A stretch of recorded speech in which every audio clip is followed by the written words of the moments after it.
बोलो श्री कृष्ण भगवान की जय। युधिष्ठिर ने कहा, श्री कृष्ण, मैंने विजय एकादशी का महत्तम जो महान फल देने वाला है सुन लिया। अब फागुन शुक्ल पक्ष की एकादशी का नाम और महत्तम बताने की कृपा कीजिए। भगवान श्री कृष्ण बोले, महाभाग धर्मनंदन, सुनो, तुम्हें इस समय वह प्रसंग सुनाता हूँ जिसे राजा मानधाता के पूछने पर महात्मा वशिष्ठ ने कहा था। फागुन शुक्ल पक्ष की एकादशी का नाम आमलकी है। इसका पवित्र व्रत विष्णु लोक की प्राप्ति कराने वाला है।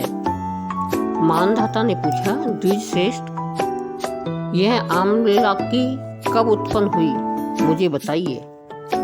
वशिष्ठ जी ने कहा, महाभाग सुनो, पृथ्वी पर आमलकी की उत्पत्ति किस प्रकार हुई यह बताता हूँ। आमलकी महान वृक्ष है जो सब पापों का नाश करने वाला है। भगवान विष्णु के थूकने पर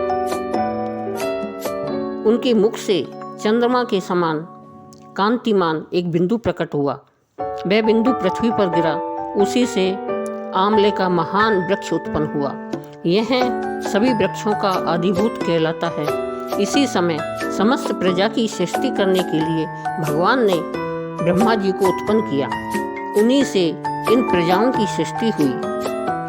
देवता, दानव, गंधर्व, यक्ष, राक्षस, नाग तथा निर्मल अंतःकरण वाले महर्षियों को ब्रह्मा जी ने जन्म दिया। उनमें से देवता और ऋषि उस स्थान पर आए जहाँ विष्णु प्रिया आमले का वृक्ष था। महाभाग, उसे देखकर देवताओं को बड़ा विस्मय हुआ। वे एक दूसरे पर दृष्टिपात करते हुए उत्कंठा पूर्वक उस वृक्ष की ओर देखने लगे और खड़े खड़े सोचने लगे कि वृक्ष आदि वृक्ष तो पूर्व कल्प की ही भांति है, जो सबके सब हमारी परिचित है, किंतु इस वृक्ष को हम नहीं जानते। उन्हें इस प्रकार चिंता करते हुए देख आकाशवाणी हुई, महर्षियों, यह सर्वश्रेष्ठ आमला का वृक्ष है जो विष्णु को बहुत प्रिय है। इसके स्मरण मात्र से गोदान का फल मिलता है। स्पर्श करने से इससे दूना और फल भक्षण करने से तिगुना पुण्य प्राप्त होता है। इसलिए सदा प्रयत्नपूर्वक आमले का सेवन करना चाहिए। यह सब पापों को हरने वाला वैष्णव वृक्ष बताया गया है। इसके मूल में विष्णु, उसके ऊपर ब्रह्मा, स्कंद में परमेश्वर भगवान रुद्र और शाखाओं में मुनि, टहनियों में देवता, पत्तों में वसु, फूलों में मरुदगण तथा फलों में समस्त प्रजापति वास करते हैं। आमला की सर्वदेवमयी बताई गई है, अतः विष्णु भक्त पुरुषों के लिए यह परम पूज्य है। ऋषि बोले, अव्यक्त स्वरूप से बोलने वाले महापुरुष, हम लोग आपको क्या समझें? आप कौन हैं? देवता हैं या कोई और? हमें ठीक ठीक बताइए। आकाशवाणी हुई, जो संपूर्ण भूतों के कर्ता, समस्त भुवनों के दृष्टा हैं, जिन्हें विद्वान पुरुष भी कठिनता से देख पाते हैं, वही सनातन विष्णु में हूँ। देवादिदेव भगवान विष्णु का कथन सुनकर उन ब्रह्म कुमार महर्षियों के नेत्र आश्चर्य से चकित हो उठे। उन्हें बड़ा विस्मय हुआ। वे आदि अंत रहित भगवान की स्तुति करने लगे। ऋषि बोले, संपूर्ण भूतों के आत्मभूत आत्मा एवं परमात्मा को नमस्कार है। अपनी महिमा से कभी च्युत न होने वाले अच्युत को नित्य प्रणाम है। अंत रहित परमेश्वर को बारंबार प्रणाम है। दामोदर, कवि और यज्ञेश्वर को नमस्कार है। मायापते, आपको प्रणाम है। आपको विश्व के स्वामी हैं, आपको नमस्कार है।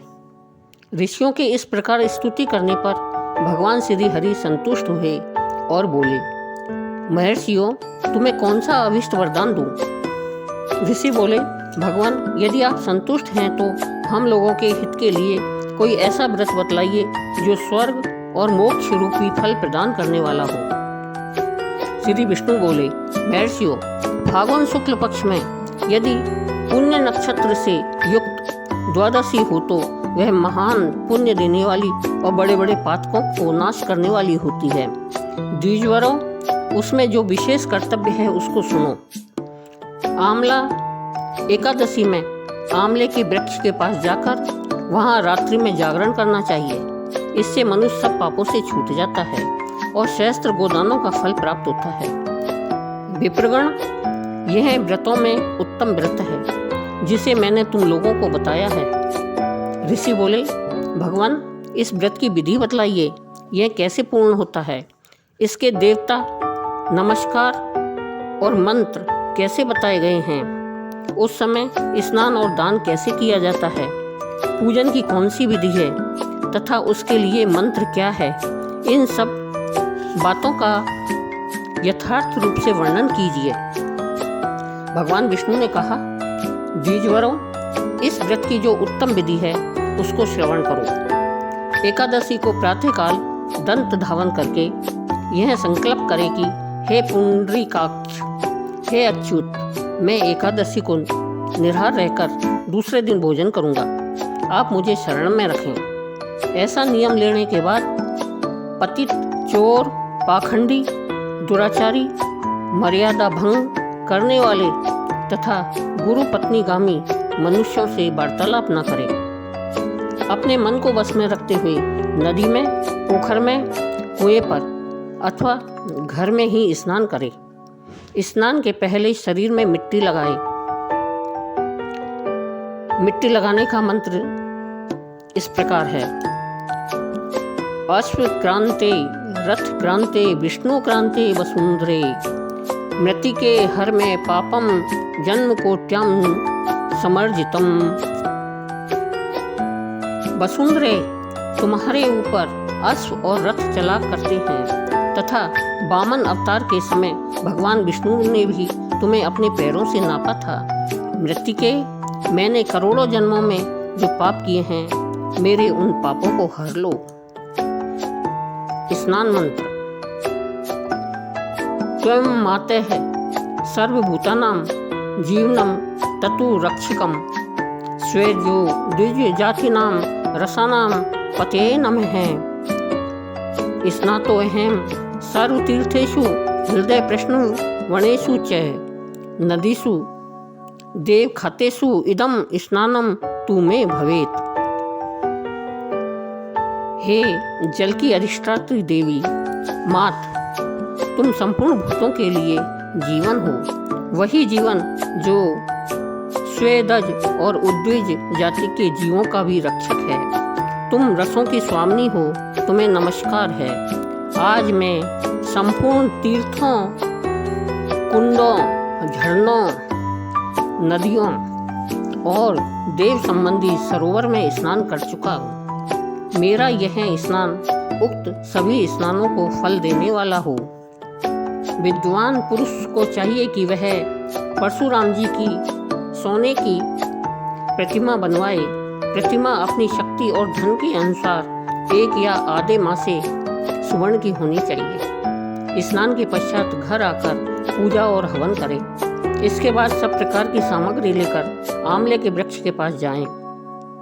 वहाँ वृक्ष के चारों ओर जमीन झाड़ बुहार कर लीप पोत कर शुद्ध करें। शुद्ध की हुई भूमि में मंत्र पाठ पूर्वक जल से भरे हुए नवीन कलश की स्थापना करें। कलश में पंचरत्न और दिव्य गंध आदि छोड़ दें। श्वेत चंदन से उसको चर्चित करें। कंठ में फूलों की माला पहनाएं। सब प्रकार की धूप की सुगंध फैलाएं। जलते हुए दीपकों की श्रेणी सजाकर तात्पर्य यह है कि सब ओर से सुंदर और मनोहर दृश्य उपस्थित करें। पूजा के लिए नवीन छाता, जूता और वस्त्र भी मंगा कर रखें। कलश के ऊपर एक पात्र रखकर उसे दिव्य लाजों से भर दें।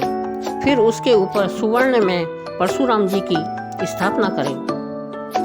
विश्वकाय नमः कहकर उनके चरणों की, विश्वरूपणे नमः से दोनों घुटनों की, उग्र नमः से जांघों की, दामोदराय नमः से कटिभाग की, पद्मनाभाय नमः से उदर की, श्री वत्स धारणे नमः से बक्ष स्थल की, चक्रिणे नमः से बाईं बाहाँ की, गदिने नमः से दाहिने बाहाँ की, वैकुंठाय नमः से कंठ की, यज्ञ मुखाय नमः से मुख की विशोक निधे नमः से नासिका की, वासुदेवाय नमः से नेत्रों की, वामनाय नमः से ललाट की,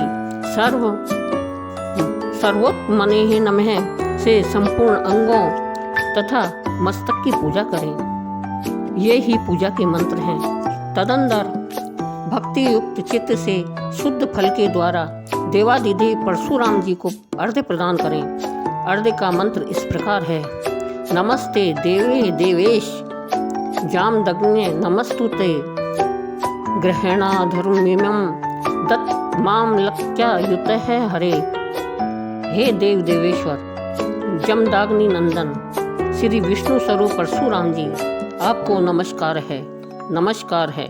आंवले के फल के साथ दिया हुआ मेरा यह अर्घ्य ग्रहण कीजिए। तदंतर भक्ति युक्त चित्त से जागरण करें। नृत्य, संगीत, वाद्य, धार्मिक उपाख्यान तथा विष्णु संबंधी कथा वार्ता आदि के द्वारा वह रात्रि व्यतीत करे। उसके बाद भगवान विष्णु के नाम ले लेकर आंवला के वृक्ष की परिक्रमा 108 या 28 बार करें। फिर सवेरा होने पर श्री हरि की आरती करें। ब्राह्मण की पूजा करके वहाँ की सब सामग्री उसे निवेदन कर दें। परशुराम जी का कलश, 2 वस्त्र, जूता आदि सभी वस्तुएं दान कर दें और यह भावना करें कि परशुराम जी के स्वरूप में भगवान विष्णु मुझ पर प्रसन्न हों। तत्पश्चात आंवला का स्पर्श करके उसकी प्रदक्षिणा करें और स्नान करने के बाद विधि पूर्वक ब्राह्मणों को भोजन कराए। तदंतर कुटुंबियों के साथ बैठकर स्वयं भी भोजन करें। ऐसा करने से जो पुण्य होता है वह सब बतलाता हूँ, सुनो। संपूर्ण तीर्थों के सेवन से जो पुण्य प्राप्त होता है तथा सब प्रकार के दान देने से जो फल मिलता है वह सब उपयुक्त विधि के पालन से सुलभ होता है। समस्त यज्ञों की अपेक्षा भी अधिक फल मिलता है, इसमें तनिक भी संदेह नहीं है। यह व्रत सब व्रतों में उत्तम है, जिसका मैंने तुमसे पूरा वर्णन किया है। वशिष्ठ जी कहते हैं, महाराज, इतना कहकर देवेश्वर भगवान विष्णु वहीं अंतर्ध्यान हो गए। तत्पश्चात उन समस्त महर्षियों ने उक्त व्रत का पूर्ण रूप से पालन किया। नृपश्रेष्ठ, इसी प्रकार तुम्हें भी इस व्रत का अनुष्ठान करना चाहिए। भगवान श्री कृष्ण कहते हैं, युधिष्ठिर, यह दूरदर्श व्रत मनुष्य को सब पापों से मुक्त करने वाला है।